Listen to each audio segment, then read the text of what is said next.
This is Libertalia Winds of Galecrest, the second edition of Libertalia, and now comes with not only a two-player mode, but a solo mode. So let's find out how good that solo mode is.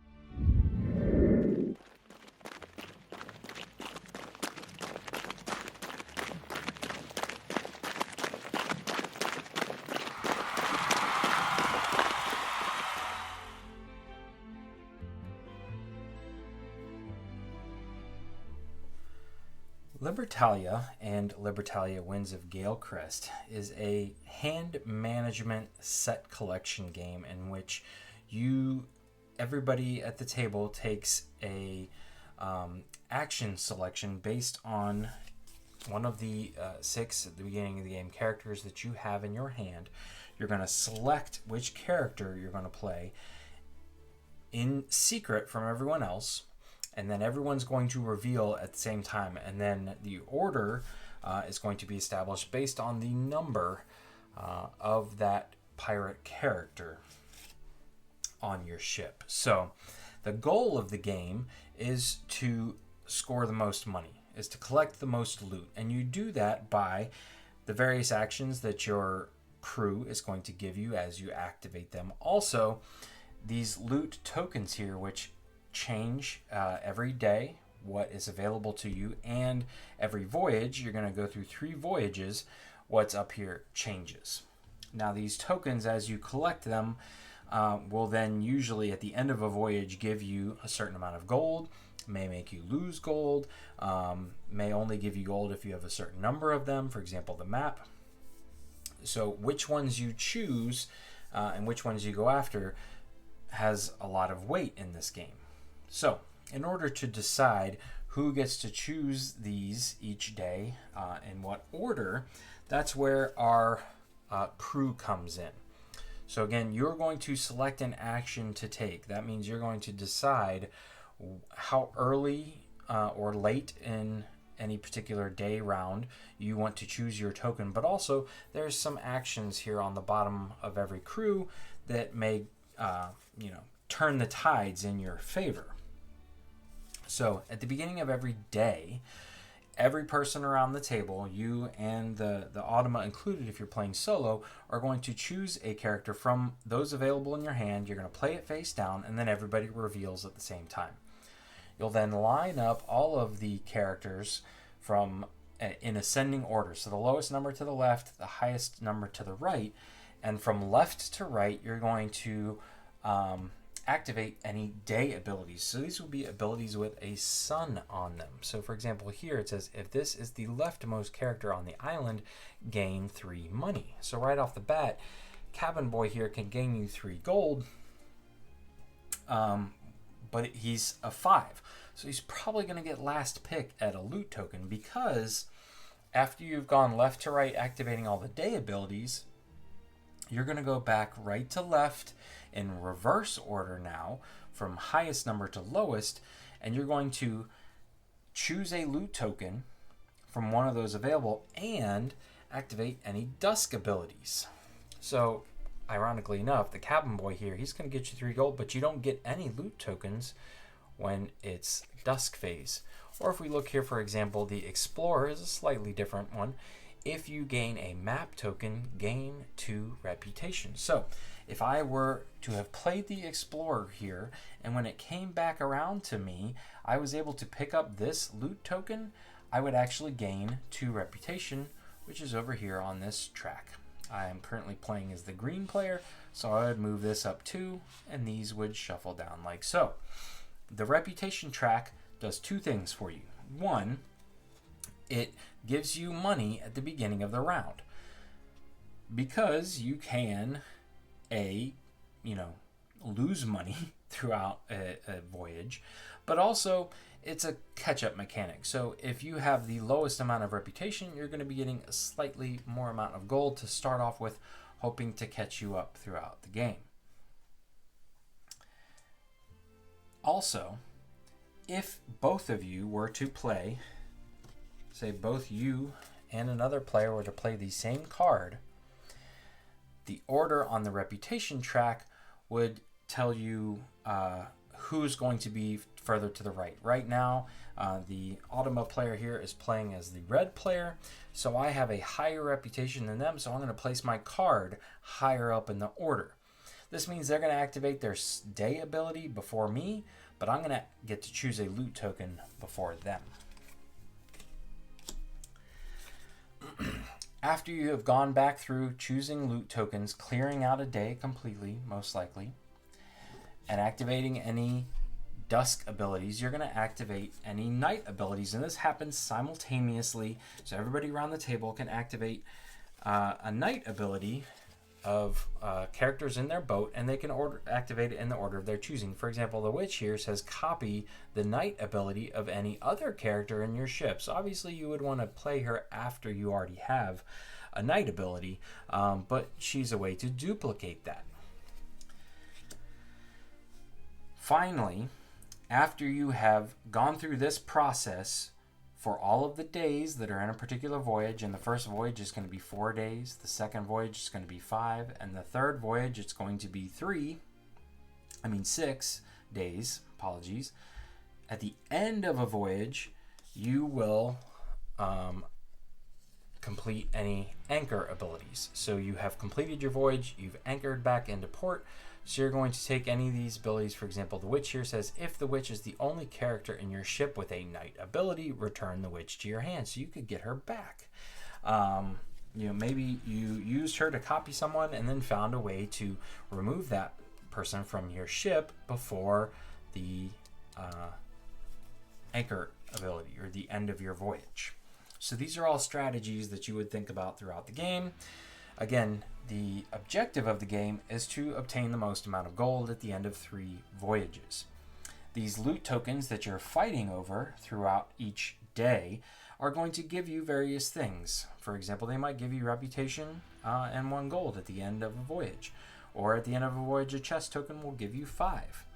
A hook allows you to keep someone, put someone back into your hand, or keep them in your ship at the end of a voyage instead of having to discard them. A saber allows you to kill someone on somebody else's ship. So all of these have various effects, and all of these cards, there's a pre-printed version of them on this side of the board, and on the reverse side of this board is a more kind of take that version of the game, where it's a lot more directed at other people. Again, a lot more take that actions. So you definitely want to play that once everybody's on a level playing field. Then the game comes with these covers here, which allow you to then just change the game up even more. And I have the ones that are specifically set for the Automa. But even the Automa has a more take that version where they're going to come after my loot and I'm going to come after theirs. Currently I have it set on the kind of nice, I don't really mess with you too much, you don't really mess with me too much side of all the tiles. At the end of 3 voyages, or at the end of every voyage, you're going to turn in all your loot tokens to gain money. You're going to cache all of that money onto your dial here, and then basically we're going to start all back over with an additional day, but go through all the steps of a day and a voyage from there on out. You're going to draw 6 new characters into your deck. So one player is going to draw 6, and then everybody else is going to copy that same. So everybody has the same characters in hand throughout the game. But if you choose to save some, or if you don't play a certain character, for example, you're starting with 6 characters, but you're only going to play 4 in the first voyage, that means you're going to have 2 left over in your hand. And that may be a different 2 than everybody else around the table. So the variety of crew you have in your hand is going to change throughout the game, especially by the 3rd voyage. So let's now talk about how all of this works in solo, because that was the whole point of this video.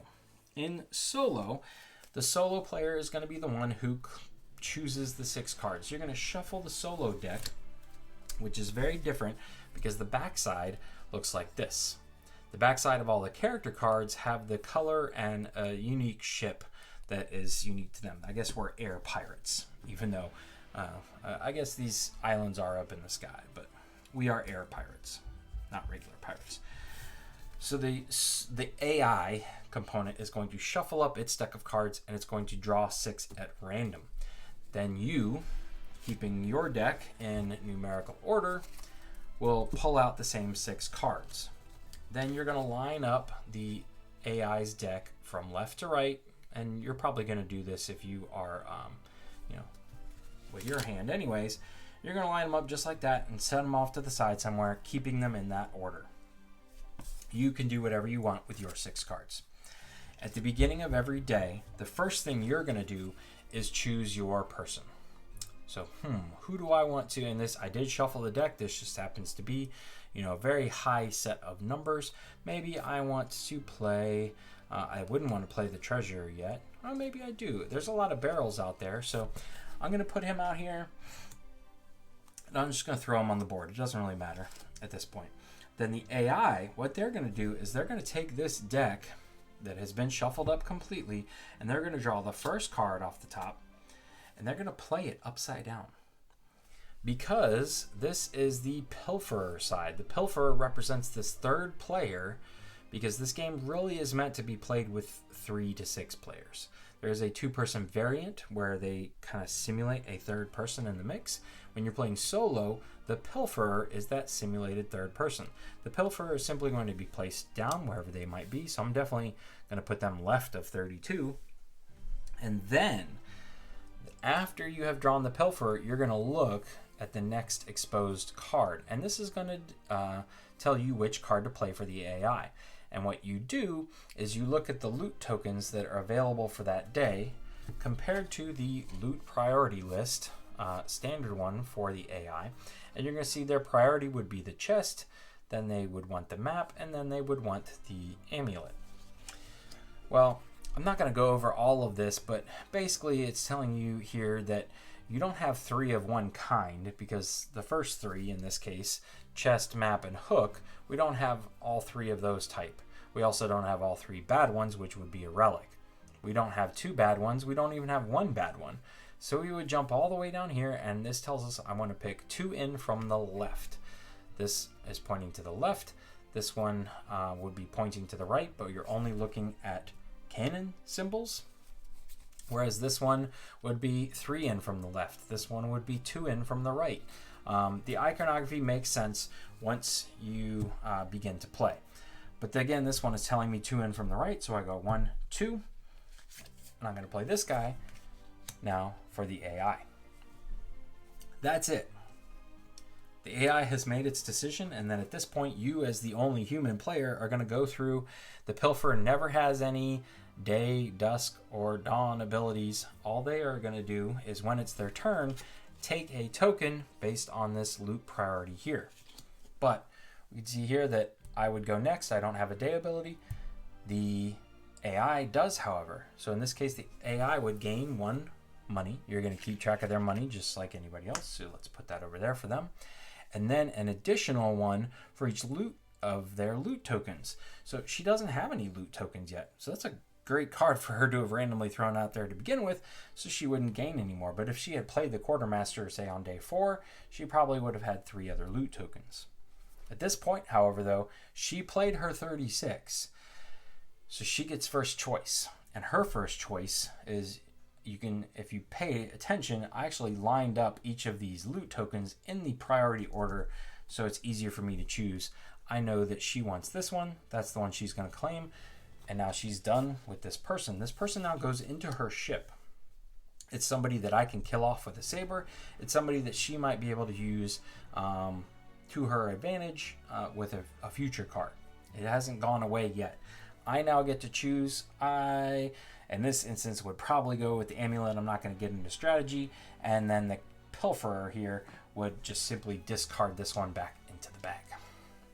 The treasure would go to my ship because I'm going to want to use the treasure. Hopefully I pick up all these barrels over the course of the voyage, and then the treasure becomes very handy for me. And the pilfer simply is discarded. That card is done for the rest of the game. At the end of a voyage, after we have gone through this same process of playing the top card flipped over and then looking at this list on the back of the next card for the AI, of course all of this after we having played a card, you're going to have something that might look like this. So at this point, and I would look like that. At this point, we're going to go through all of the end of voyage abilities for our characters, and then unless we say have a hook and use it to save someone, all of our characters are going to go into our discard pile. Now there are ways to bring them back, but for the most part, they just stay there and they are not used for the end of the game. And at this point, we each have 2 cards. The AI is going to take 6 cards off the top of the deck, which are going to be random. We're going to flip them over, and I would then go find these cards. I would find the 1, I would find the 9, I would find the 16, the 28, 31, and 39. I would line these up for the AI like so, from least to greatest. I could do whatever I want with these, and we would start a whole nother voyage, this time with 5 days populated of loot tokens. All of this would continue until the very end of the game, which is after the end of day 6 on the 3rd voyage, and we would compare who has the most gold to see who is the winner. So let me give you my thoughts on the game itself. First thing I want to talk about is components. As with any Stonemaier game, the components for this one are amazing. For what this game is, which is essentially a card game, they have gone above and beyond what is needed to make this game work. The loot tokens are these really nice baked plasticky tiles that feel really good, really satisfying drawing them out of the bag. There's some chunk to them. It feels really good just to get your hands in there and mix them up. They certainly do not get lost. The colors are varied enough that you can quickly at a glance tell which one you're wanting.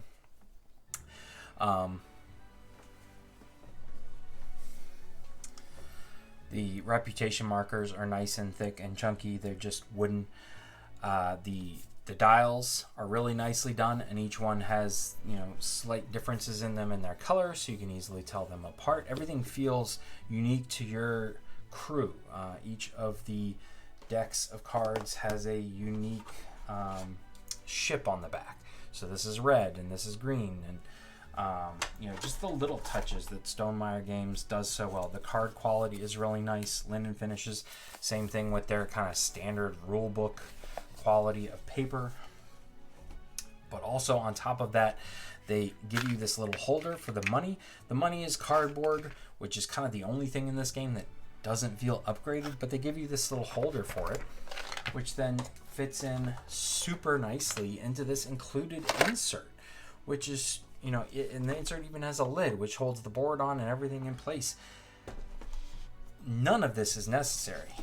So again, it's all above and beyond. The board is double-sided, so you have a more heavier version of the game on the back side of this board. This more, I think it's called the Storm side. But all of the components for this simply just being a card game, kind of a slightly bluffing aspect of an action selection set collection game. All of this could have been cardboard. These could have been cardboard, and they could have charged you for the upgraded pieces. They did not have to have an insert included. They didn't even have to give you a bag. They could have just told you to flip all these over, and they would have been one color on backside. But they did. They also included ways to give variety in the game or to change up the game for the Automa. They included 2-player rules, solo rules. So I never played the first edition of the game, but just between the artwork and the quality of components with this one, I don't know why you would ever at this point purchase a first edition unless you had some kind of love for that edition from playing it previously. So again, the components of this one are just blowing me away. So here are my thoughts on Libertalia Winds of Galecrest as far as a solo game is concerned. It's probably not one that I would purchase for solo play only. This is one that I feel like if you have a gaming group who is looking for, this is not a party game by any means, but it's a lightweight strategy game. So if you have a group, and what's really nice about this one is it plays up to 6. My larger gaming group, which consists of 3 couples, is 6 people, and it's hard to find a game sometimes that plays up to 6 people and does not have a lot of downtime, which this one checks off all those boxes. So if you are looking for a game that you can play with your larger gamer group that has got a little bit of strategy but it's not too taxing, is going to be quick to play, and also you might want to have it off on the side to play solo, I think that's the people who are going to go out and pick up Libertalia Winds of Galecrest, or people who were fans of Libertalia to begin with. The solo mode, however, works really well. The backs of these cards here are a little confusing when you first see them, and when you first read them in the rule book, it's a little bit like, what's happening here? What am I supposed to be doing? But literally halfway through your first play, you're going to know exactly what these mean, and especially if you take the time to line up the loot die within each day block based on the priority of the player aid, then it becomes super easy to see which one of these do I need to look for, and this is the card the AI is going to play. Is it a perfect AI system? No. There are a lot of times where the AI just makes a complete mistake. They'll play a card where normally it would benefit you to play it later in the round. But that also kind of keeps you on your toes. It may throw you for a loop, which is the exciting part about this game. If everybody kind of played the same way, then literally everybody would be playing the same kind of crew card each time, and you'd basically just be going off a reputation track, and it would not be nearly as exciting. So the fun of this game comes from people trying to outwit other people, the other players at the table. And so when the AI makes these completely random plays that don't seem to make any sense, it does, sometimes it outwits you, sometimes you feel like you've made the smarter play. So take it for what it is. But what's really nice about the solo mode is that it is super easy to learn. If you've already learned how to play the game, it literally takes you minutes to learn how to play the solo mode. It plays super fast. I can now play a game in probably close to 20 minutes. They're almost all under 30 minutes. So that's nice. And again, it's, so much variety. I talked about this in the components, that the tiles that they give you to change it up, and the fact that there's 40 crew cards and you're only playing with 18 roughly each game, makes for a vast amount of variety in really kind of a small game. It has somewhat of a large footprint on the table just simply because of the island board or whatnot, and the box is a pretty standard size box. But other than that, this is not a big, huge, grandiose game. It's just a card game. Very straightforward. Stonemaier Games has added a lot of production value to it, so has taken it that much step further. So there you go. That's my review as far as the solo mode is concerned. Would I go out and buy this game specifically for solo and solo only? Probably not. But if I knew I had a gaming group that is looking for something in that middle of the road kind of light strategy realm and can play 6 players, then I would definitely go out and purchase this, because I think that covers that criteria really well, and this has been a lot of fun playing it solo, so it's like an added bonus. You're almost like getting 2 games in one. One that you can play solo and one that you can take to your gaming group and feel confident that this is one that's going to be easy to teach, easy for them to pick up on, plays quickly, and play 6 players. If you have any questions, please feel free to let me know in the comment section below.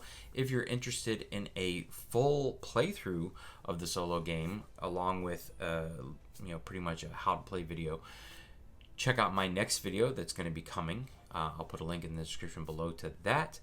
And once again, if you enjoyed this video, please consider giving it a thumbs up and subscribing to the channel. Once again, thanks for watching. Have a great day.